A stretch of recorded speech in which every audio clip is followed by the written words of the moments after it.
హ్మ్. అరుణాచల్ ప్రదేశ్లో ఉదయం 6 గంటలకు జనాలంతా నిద్రలేచి పనుల్లో పడిపోతుంటే, అదే సమయానికి పశ్చిమాన ఉన్న గుజరాత్లో మాత్రం ఇంకా చీకటిగానే ఉంటుంది. అవును, అదొక పెద్ద భౌగోళిక పజిల్ లాంటిదే. కదా. కాని ఆశ్చర్యమేంటంటే, ఈ రెండు చోట్ల గోడ గడియారం మాత్రం ఉదయం 6 గంటలే చూపిస్తూ ఉంటుంది.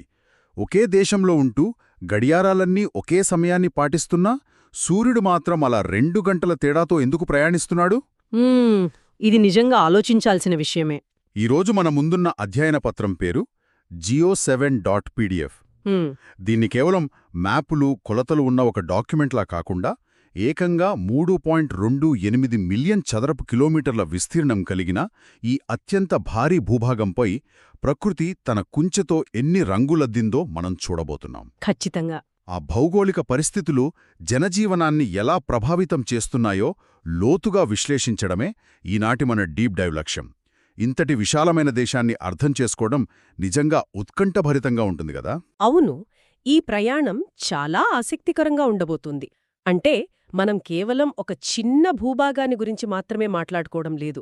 ఉత్తరాన ఆకాశాన్ని తాకే మంచుకొండల నుండి దక్షిణాన మహాసముద్రాల వరకు విస్తరించి ఉన్న ఒక వైవిధ్యభరితమైన ప్రపంచాన్ని మనం చూస్తున్నాం. అబ్బా, ఆ రేంజ్ ఊహించుకుంటేనే భలే ఉంది. ఇక్కడ అత్యంత ఆశ్చర్యకరమైన విషయమేమిటంటే, వాతావరణం, అలాగే భాషలు, సంస్కృతులలో ఇంత అపారమైన వైవిధ్యం ఉన్నప్పటికీ ఈ భౌగోళిక విస్తరణ అంతా కలిసి ఒకే దేశంగా ఎలా ముడిపడి ఉందో అర్థం చేసుకోవడం. ఈ విభిన్నతే దేశాన్ని ఒకే తాటిపై నడిపించే ఒక బలమైన పునాదిగా మారుతుంది. నిజమే. ఈ భారీ విస్తీర్ణం గురించి మాట్లాడేటప్పుడు మనం మొదట్లో ప్రస్తావించిన సూర్యోదయం పజిల్ని ఛేదించడం చాలా ముఖ్యమనిపిస్తుంది. అవును, తప్పకుండా. దేశం యొక్క ఉత్తర దక్షిణ విస్తీర్ణం కాశ్మీర్ నుండి కన్యాకుమారి వరకు సుమారు 3200 కిలోమీటర్లుంటే, తూర్పు పడమర విస్తీర్ణం అంటే అరుణాచల్ ప్రదేశ్ నుండి గుజరాత్లోని కచ్ వరకు 2900 కిలోమీటర్లుంటుంది. కర్కట రేఖ, అదేనండి ట్రాపిక్ ఆఫ్ క్యాన్సర్, దేశాన్ని దాదాపు సగానికి విభజిస్తూ వెళుతుంది కదా. అవును, సరిగ్గా మధ్యలో వెళుతుంది. ఇంతటి సువిశాలమైన భూభాగంలో సూర్యోదయం తేడాను అర్థం చేసుకోవాలంటే నాకు చిన్న ఉదాహరణ తడుతోంది. ఒక చీకటి గదిలో గ్లోబును తిప్పుతూ ఒకవైపు నుండి టార్చ్ లైట్ వేసినట్లుగా అనిపిస్తోంది. భలే చెప్పారు, ఆ పోలిక చాలా బాగుంది. అంటే భూమి పడమర నుండి తూర్పుకు తిరుగుతున్నప్పుడు తూర్పు అంచున ఉన్న అరుణాచల్ ప్రదేశ్ మొదట ఆ టార్చ్ లైట్ వెలుతురులోకి అంటే సూర్యరశ్మిలోకి వెళుతుంది. మన దేశం ఎంత వెడల్పుగా ఉందంటే ఆ గ్లోబ్ ఇంకాస్త తిరిగి పశ్చిమ అంచున ఉన్న గుజరాతును ఆ వెలుతురులోకి తీసుకురావడానికి దాదాపు 2 గంటల సమయం పడుతుంది, అంతేగదా. ఆ టార్చైట్ పోలిక భూమి భ్రమణాన్ని చాలా స్పష్టంగా వివరిస్తుంది. దానికసలి కారణం భూమిపైన నిలువుగా గీసినట్లుగా భావించే రేఖాంశాలు, అదే లాంగిట్యూడ్స్. ఓహో, ఆ గీతల వల్ల అన్నమాట. అవును, భారతదేశం పశ్చిమం నుండి తూర్పుకు చూస్తే 68°7' తూర్పు రేఖాంశం నుండి 97°25' తూర్పు రేఖాంశం మధ్య విస్తరించి ఉంది. అంటే దాదాపు 29° వ్యత్యాసమన్నమాట. 29 డిగ్రీలంటే చాలా ఎక్కువే. అవును, సూర్యుడు ప్రతి ఒక్క డిగ్రీ రేఖాంశాన్ని దాటటానికి భూమి భ్రమణం వల్ల 4 నిమిషాల సమయం పడుతోంది.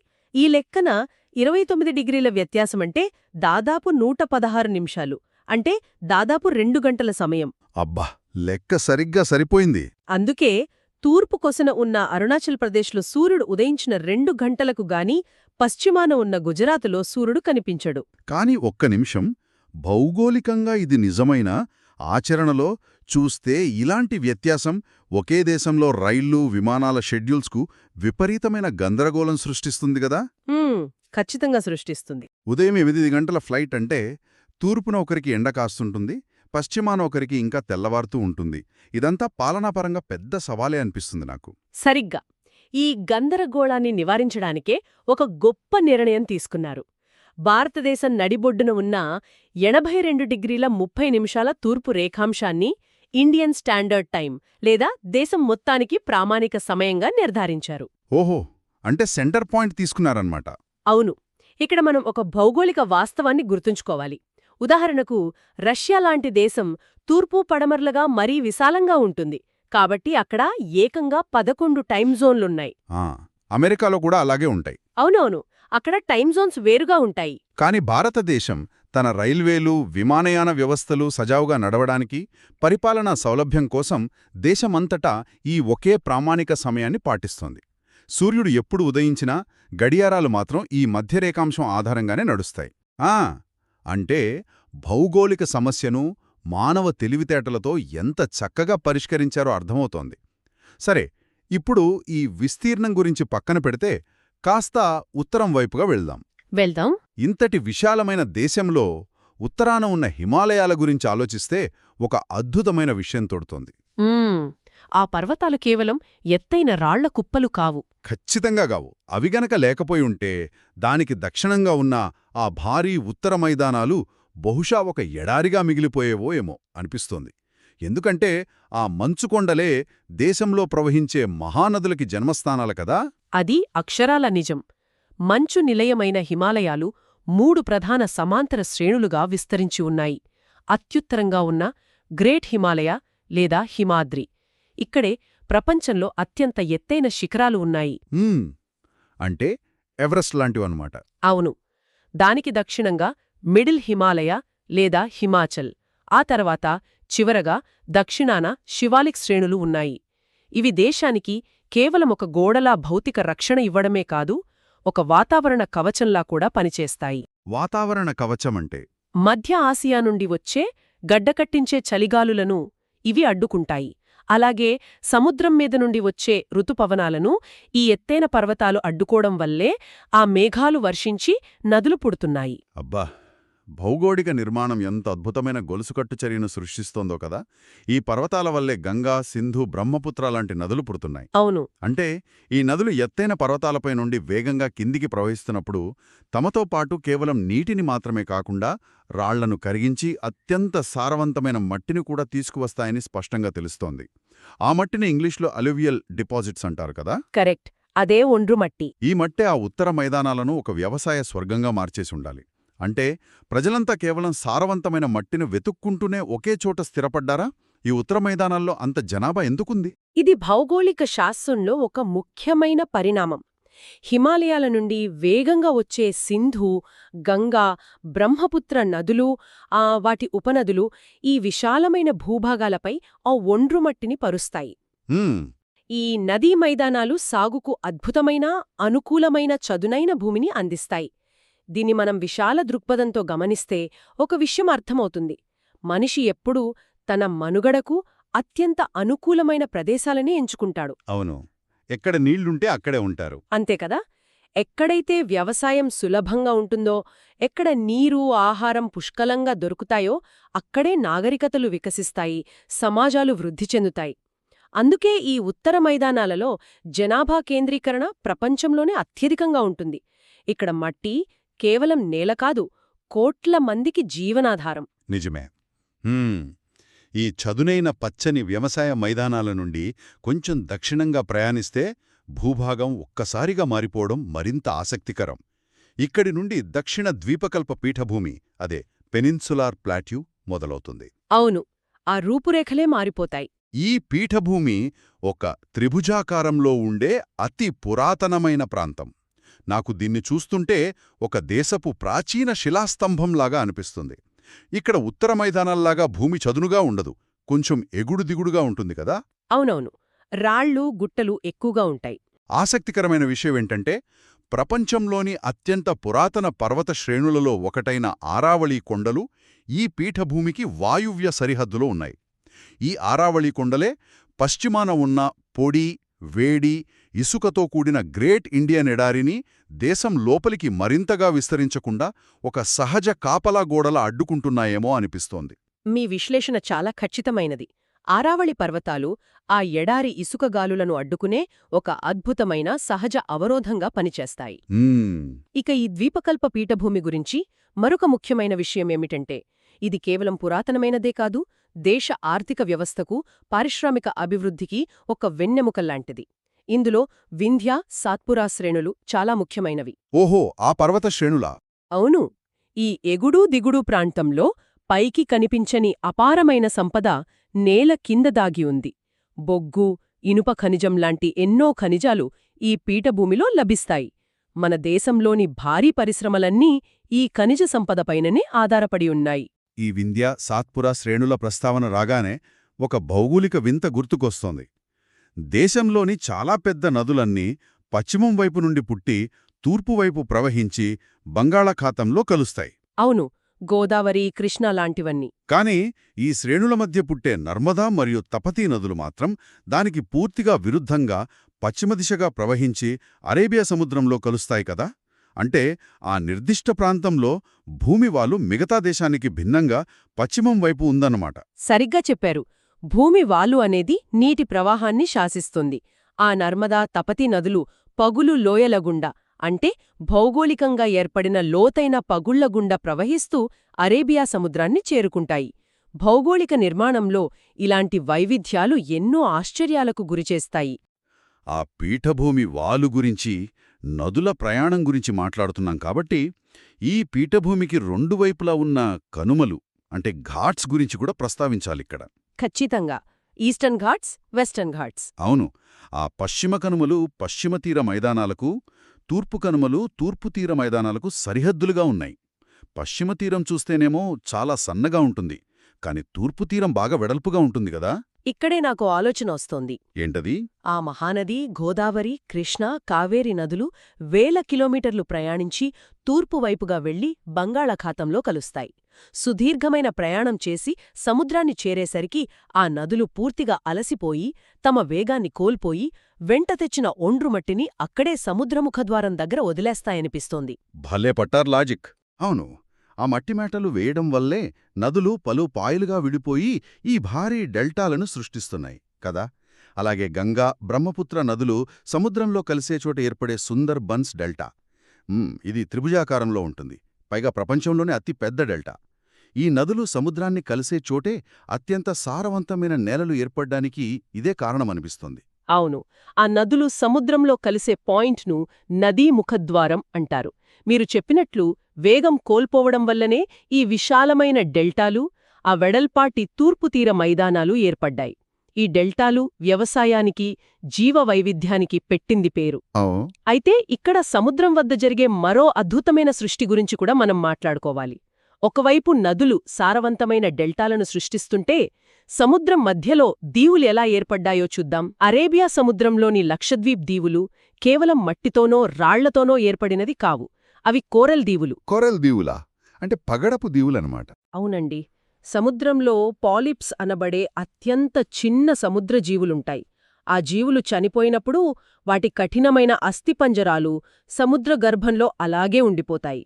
వాటిపైన కొత్త పాలిప్స్ పెరుగుతాయి. అలా ఏళ్ల తరబడి వేలాది సంవత్సరాలుగా ఒకదానిపై ఒకటి పేరుకుపోయి చివరకు సముద్రం పైకి వచ్చి అందమైన కోరల్ దీవులుగా మారుతాయి. అబ్బా, ఎంత అద్భుతమైన జీవక్రియ కదా. కంటికి సరిగ్గా కనిపించని జీవుల అస్థిపంజరాలు ఏకంగా మనుషులు నివసించే, చెట్లు పెరిగే దీవులుగా మారడమనేది నిజంగా ఊహకందని భౌగోళిక అద్భుతం అసలు. నిజమే. సృష్టికి ఇంతకంటే గొప్ప ఉదాహరణ మరొకటుండదు కదా. అవును. కాని ప్రకృతి ఎప్పుడూ కేవలం సృష్టిస్తూనే ఉండదు.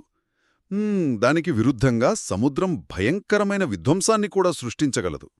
బంగాళాఖాతంలో ఆగ్నేయంగా ఉన్న అండమాన్ నికోబార్ దీవులు అలాంటి విధ్వంసాన్ని చాలా దగ్గరగా చూశాయి. అవును, ఆ సునామీ గురించి చెబుతున్నారు కదా. అదేనండి. సముద్ర గర్భంలో వచ్చే భూకంపాల వల్ల అతి భారీ అలలు ఉద్భవిస్తాయి. వాటినే మనం సునామీ అంటాం. 2004లో వచ్చిన సునామీ ఈ అండమాన్ నికోబార్ దీవులను, అలాగే మన దక్షిణ తీర ప్రాంతాలను ఎలా అతలాకుతలం చేసిందో మనం ప్రత్యక్షంగా చూశాం. అవును, అదొక పీడకల లాంటిది. ఒకవైపు చిన్న పాలిప్స్ దీవులను నిశ్శబ్దంగా నిర్మిస్తే, మరోవైపు సునామీలు అతిపెద్ద అలలతో తీరాలను క్షణాల్లో ధ్వంసం చేస్తాయి. భౌగోళిక చరిత్రలో ఈ సృష్టి, ప్రళయం రెండూ నిరంతరం జరిగే ప్రక్రియలే. అంటే భౌగోళిక శాస్త్రంలో ఈ సృష్టి, ప్రళయం రెండూ ఒకే నాణ్యానికున్న రెండు ముఖాళ్లాంటివన్నమాట. సరే, ఇప్పటివరకు మనం ప్రకృతి గీసిన మ్యాప్ చూశాం. పర్వతాలెక్కడుండాలి, నదులెటు ప్రవహించాలి అనేది ప్రకృతి నిర్ణయించింది. కాని ఇప్పుడు మనుషులు గీసిన మ్యాప్ వైపు వద్దాం.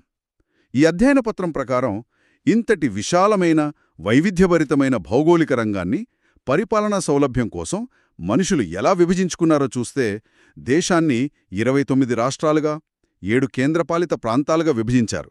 ఇక్కడ ఒక ముఖ్యమైన అప్డేట్ కూడా ఉంది. చెప్పండి. జూన్ 2014లో ఆంధ్రప్రదేశ్ నుండి విడిపోయి తెలంగాణ 29వ రాష్ట్రంగా ఏర్పడింది. ఇక ఢిల్లీ జాతీయ రాజధానిగా ఉంది. కానీ ఇక్కడే నాకు బలమైన ఆలోచన వస్తోంది. ఏంటది?